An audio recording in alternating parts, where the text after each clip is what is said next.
Greetings. My name is Charity Colleen Krause. I attended Beering NDE during 2017, several courses for non-destructive testing.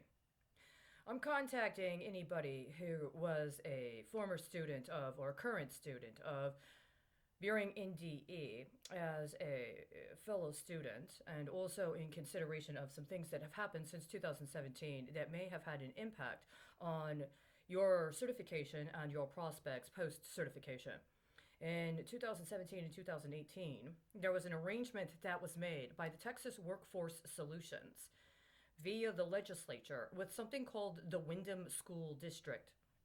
In the state of Texas, the Windham School District is a special school district designation that works with former offenders, people who have been incarcerated and are attempting to engage in some sort of transitional training program in order to work in a trade or a skill.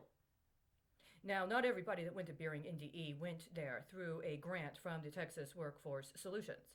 Some people have had other alternatives in terms of how they were able to pay for their certification.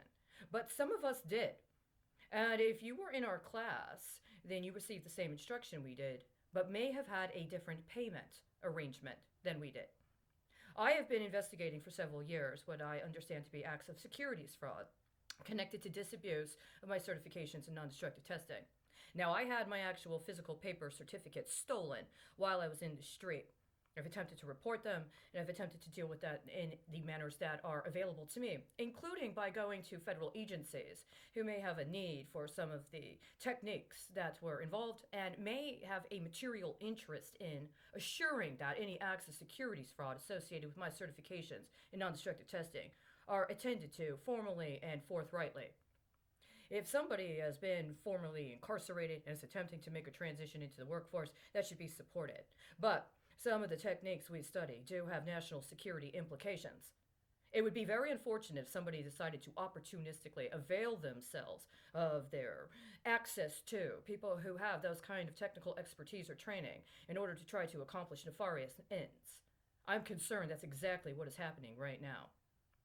There have been changes to the Texas Constitution as well as the Constitution of other areas, including foreign nations that are within proximity and are part of the revisions to the NAFTA agreement that were engaged, that I understand are connected to some of my concerns about the potential disabuse of our certifications and potential acts of securities fraud that might be involved.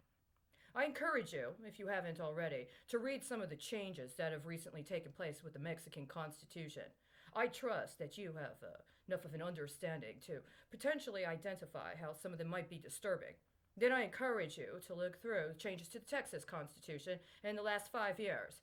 You might likewise find some things about them that are disturbing.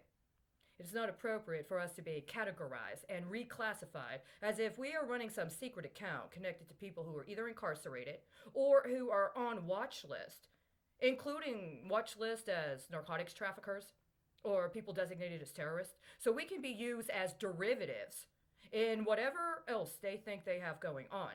It is disadvantageous not only to their efforts at law enforcement, but also disadvantageous to the many sectors we could otherwise be involved with in a safe and effective manner.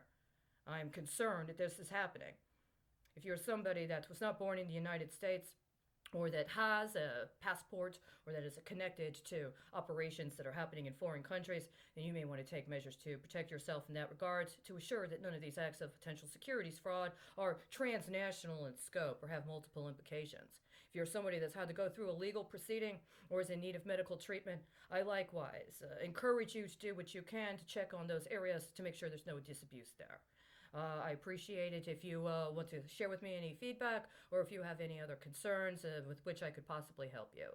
Have a good night. It's January 26, 2021, 7:12 p.m.